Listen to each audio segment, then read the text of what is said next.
ikutilah perbuatan buruk itu dengan perbuatan yang baik.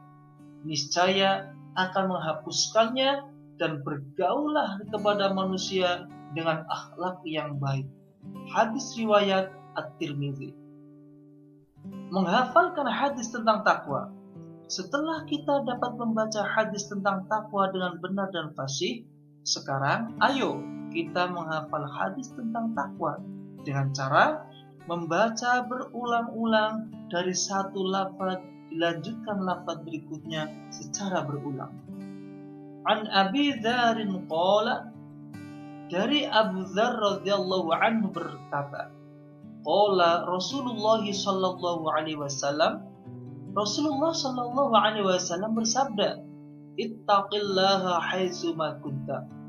Bertakwalah kepada Allah dimanapun kamu berada. Wa atbi'is sayyi'ata alhasanata tamhuha. Dan ikutilah perbuatan buruk itu dengan perbuatan baik, niscaya akan menghapuskannya. Wa khaliqin nasa bi khuluqin hasanin. Dan bergaulah kepada manusia dengan akhlak yang baik. Menulis hadis tentang takwa. Setelah kita belajar membaca, mengartikan, dan menghafal hadis tentang takwa secara baik dan benar, masih kurang lengkap kalau belum dapat menulis secara baik dan benar. Ayo kita belajar menulis. Ayo tulis kembali hadis tentang takwa dengan cara melanjutkan potongan lafaz dan atau melengkapi lafaz pada tabel yang sudah ada di lembar kerja. Memahami isi kandungan hadis tentang takwa. Allah Subhanahu wa Ta'ala dan Rasul-Nya mengingatkan manusia untuk senantiasa bertakwa kepada Allah Subhanahu wa Ta'ala. Para khatib dalam setiap khutbahnya selalu menganjurkan manusia untuk senantiasa meningkatkan ketakwaan kepada Allah Subhanahu wa Ta'ala. Hal ini menunjukkan takwa kepada Allah Subhanahu wa Ta'ala mempunyai nilai tertinggi di hadapan Allah Subhanahu wa Ta'ala. Siapa yang sudah mengetahui maksud dari takwa? Menurut bahasa, takwa artinya patuh, taat, atau menjaga. Sedangkan menurut istilah, takwa adalah menjalankan segala perintah Allah Subhanahu wa Ta'ala dan menjauhi segala larangannya. Berdasarkan hadis yang diriwayatkan Abu Dzar dari At-Tirmidzi, terdapat 3 hal yang diperintahkan Rasulullah sallallahu alaihi wasallam kepada umatnya. Pertama, perintah untuk bertakwa kepada Allah Subhanahu wa Ta'ala.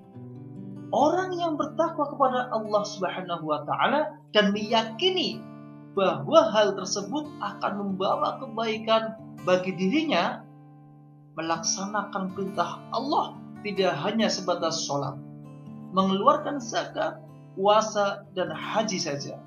Namun, belajar dengan rajin, berbuat baik kepada sesama manusia, berbakti kepada orang tua dan guru, menyantuni anak yatim dan fakir miskin, menyayangi teman, juga termasuk perbuatan yang mencerminkan hadis tentang takwa di atas. Contoh-contoh perbuatan tersebut hendaknya kita lakukan di mana saja kita berada, baik di tempat yang ramai maupun di tempat yang sunyi, baik ketika dilihat orang maupun saat sendirian, ketika kita tidak ada yang melihatnya, dan tatkala sedih maupun ketika kita bahagia. Orang yang bertakwa juga menjauhi semua larangan Allah Subhanahu wa Ta'ala dan meyakini bahwa larangan itu jika dilanggar akan mendatangkan musibah bagi dirinya. Meninggalkan larangan Allah Subhanahu wa Ta'ala tidak hanya sebatas syirik, berzina, berjudi, dan mencuri saja, namun menghina, mencela, menyakiti hati orang lain, sombong, angkuh, berdusta, dan menghardik anak juga termasuk perbuatan yang dilarang oleh Allah Subhanahu wa Ta'ala. Di mana saja kita berada, perbuatan yang dilarang oleh Allah Subhanahu wa Ta'ala harus kita tinggalkan. Adapun hikmah-hikmah bagi orang yang bertakwa kepada Allah, di antaranya adalah sebagai berikut. 1. Menjadi orang yang dimuliakan Allah Subhanahu wa taala. 2. Diberi jalan keluar oleh Allah Subhanahu wa taala dari berbagai persoalan. 3. Memperoleh rezeki dari jalan yang tidak diduga. 4. Mendapat kebahagiaan dunia dan akhirat. Dan 5. Dimasukkan ke dalam surganya Allah Subhanahu wa taala. Amin ya rabbal alamin. Kandungan kedua, apabila kita sudah terlanjur melakukan perbuatan yang buruk, maka kita diperintah untuk mengiringinya dengan perbuatan yang baik. Perbuatan yang baik yang kita lakukan akan dapat menghapus dosa-dosa yang telah kita lakukan sebelumnya. Manusia tidak ada yang sempurna. Setiap manusia pasti mempunyai kekurangan dan kesalahan. Kandungan ketiga, mengandung perintah agar kita bergaul kepada sesama manusia dengan akhlak yang mulia.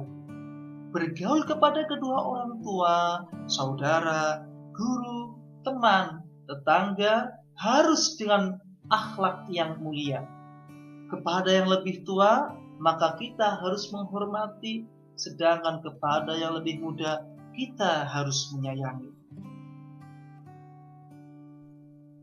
Sekian dan terima kasih.